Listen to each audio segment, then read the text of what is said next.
Assalamualaikum warahmatullahi wabarakatuh.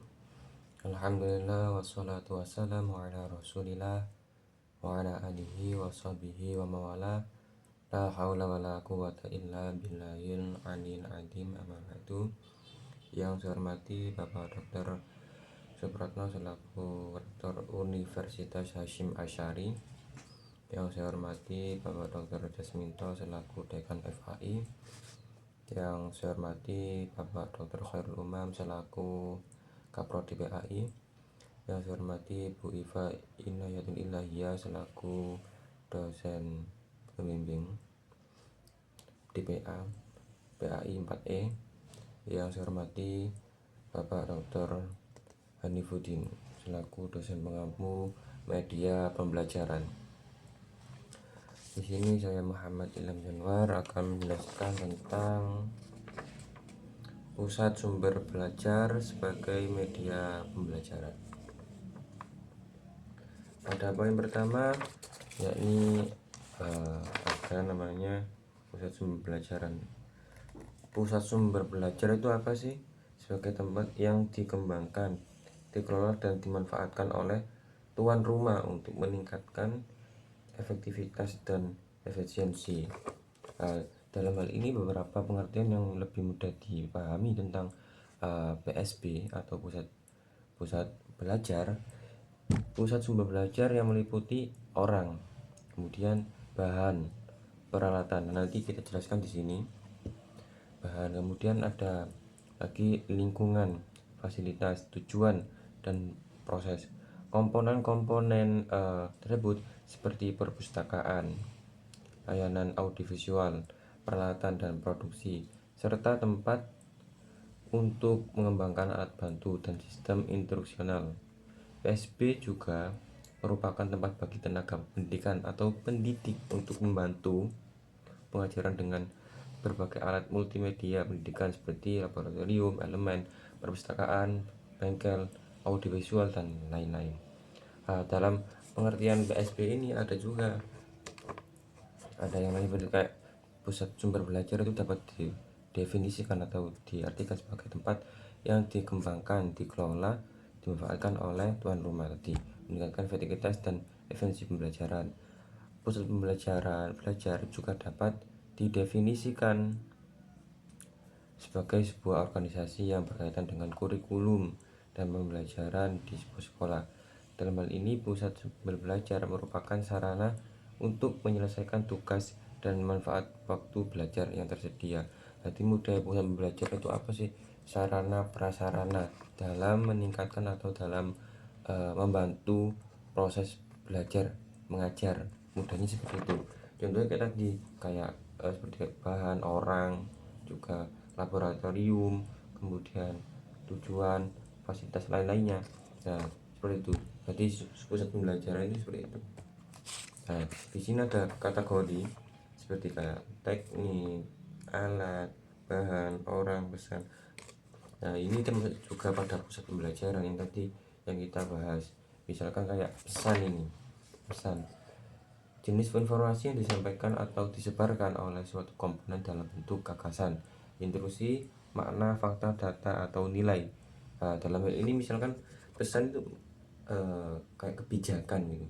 Pesan kebijakan yang dibuat kayak kurikulum, kemudian kayak silabus, prota, promes, kemudian RPP kalau ke-13, kalau kumer modul ajar. Nah, seperti itu contoh pesan ya, bentuk pesan. Kemudian ada lagi bentuk orang, ya orang sebagai aktor lah yang mencari, menyimpan, memproses dan menyajikan pesan. Misalnya siswa, guru, administrator, kemudian kepala sekolah, guru, dan teknisi dan lainnya yang saling membantu atau dalam proses pembelajaran itu membantu untuk mencapai tujuannya gitu. Kemudian juga bahan ini apa? Sesuatu yang memiliki pesan atau ajaran yang akan disampaikan dengan menggunakan alat, atau bahan sebagai alat pendukung. Ya model kayak media atau medium sebagai alat sarana untuk menyampaikan pesan dari ini sebagai media orang juga ke murid itu. Nggak selalu pakai alat, tapi untuk mempermudah, untuk memaksimalkan informasi yang diampu oleh guru tersebut kemudian diberikan kepada murid supaya lebih paham tanpa ada tekanan, dengan proses pembelajaran yang menyenangkan, maka akan dipahami dengan mudah oleh murid. Nah, itu bahan, fungsi bahan seperti itu. Kemudian alat ini seperti kayak proyektor, film, handphone, monitor komputer, nah itulah ya, hampir sama dengan bahan alat seperti itu.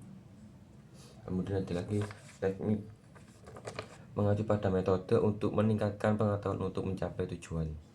Lingkungan latar lokasi terdekat di mana pembelajaran berlangsung. Jadi bagaimana guru itu menerapkan metode strategi pembelajaran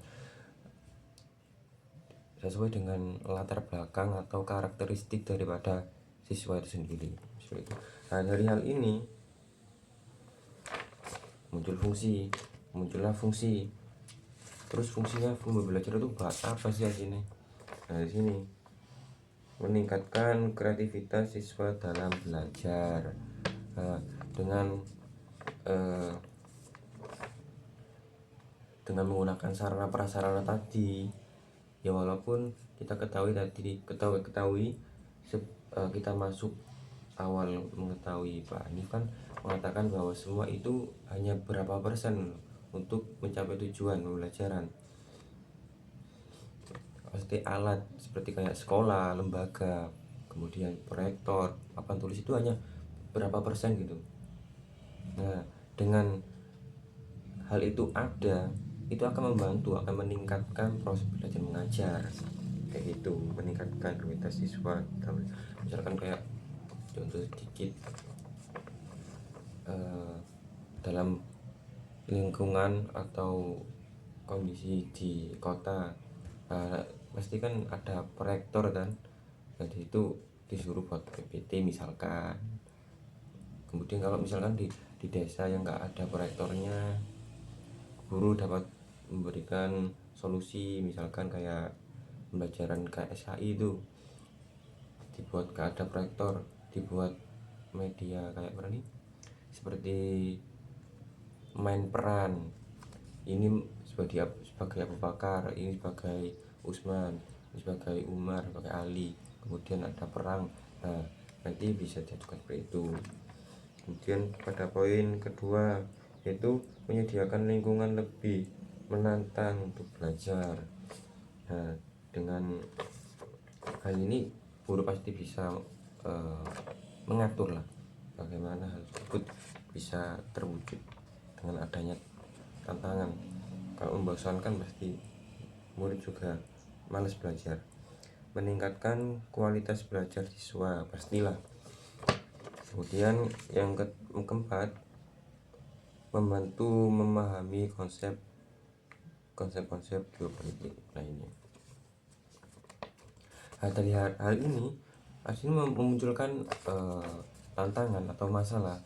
Misalkan kayak pelajari sebelum kurikulum atau kebijakan-kebijakan yang kita tetapkan, itu sebaiknya karakteristik lingkungan itu juga diperhatikan. Itu pasti akan memberikan konsep atau strategi dalam metode pembelajaran, bagaimana metode ini diterapkan dengan kondisi seperti ini, karakteristik seperti ini, latar belakang siswa seperti ini, ditahulah. Jadi harus dipelajari terlebih dahulu. Kemudian juga materi yang digunakan untuk pendidikan harus sesuai dengan tujuan pendidikan. Nah, seperti itu. Ini masalah-masalah yang muncul. Kemudian modul pembelajaran yang disesuaikan dengan kebutuhan siswa, bukan keinginan atau kesenangan guru. Bagaimana karakteristiknya, latar belakangnya, nah seperti itu. Kemudian pada poin terakhir, strategi pengembangan. Nah, ini pusat pelajaran pertama yakni analisis persyaratan, kemudian strategi pengembangan sarana dan program, kemudian strategi implementasi, kemudian manajemen pusat sumber belajar. Nah, dari keempat hal ini perlu diperhatikan oleh guru dalam hal ini. Ya, mungkin dari saya mohon maaf jika penjelasan atau kata-kata kurang jelas. Ya, dari saya Muhammad Ilham Zanwar. Ihdinas siratal mustaqim. Wassalamualaikum warahmatullahi wabarakatuh.